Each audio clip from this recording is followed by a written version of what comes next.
Ako si Yan, isa akong solbetero at ito ang kwento ko.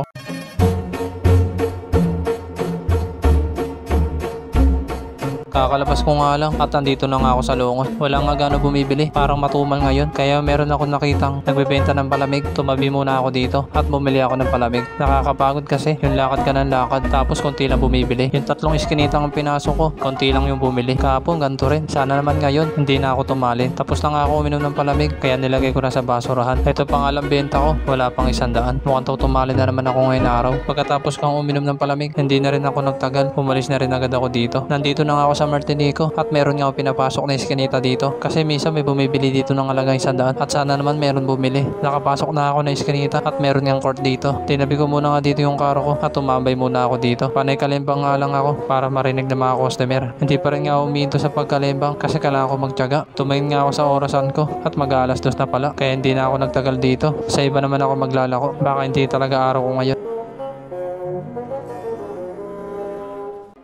Huminto muna nga ako dito kasi mainit. Mainit ngayong panahon ngayon pero walang gano'ng bumibili. Pag maulan, matumal. Tapos kahit maaraw, matumal pa rin. Nalagay ko na nga yung payong ko kaya hindi na rin ako nagtagal. Umalis na ako. Tsatsagayin ko na lang yung araw na to. Nandito na nga ako sa loob ng Bacolase at meron nga ako nakita mga bata naglalaro. Baka bumili sila. Kaya naisipan ko tumambay muna dito at nakita nga ako ng followers ko. Sabi niya bibili siya. Kaya binuksan ko na yung karo ko at nagtakal na nga ako ng ice cream. Buti na lang solid yung mga followers ko. Pag nakikita nila ako, bumibili talaga sila. Nabigay ko na nga yung isa at bumili ulit yung isa ko pang followers kaya nagtakal na ako ng ice cream at binigay ko na nga sa kanila. Pagkatapos ko nga silang bilihan, pa-shoutout daw sila.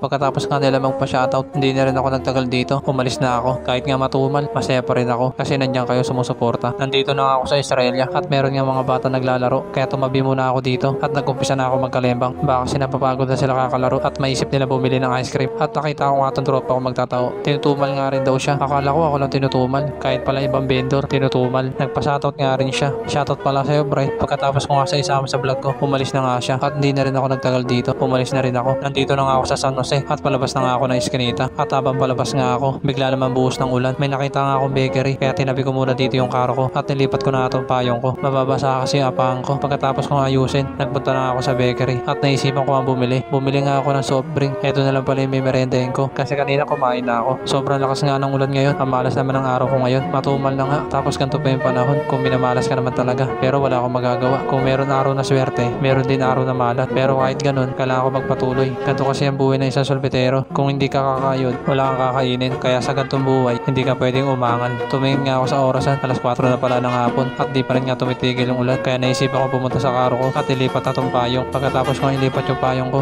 tinignan ko yung benta ko at eto pa nga lang yung benta ko. Nasa 700. Tinumala ko ngayong araw pero wala akong magagawa. Pagkatapos ko nga tignan yung benta ko, hindi na nga ako nagtagal. Umalis na ako dito at hindi pa rin nga huminto yung ulan. Baka umuwi na lang ako neto. Kung nagustuhan mo pala yung kwento ko, pakilike naman, share. Hanggang dito na lang. Salamat.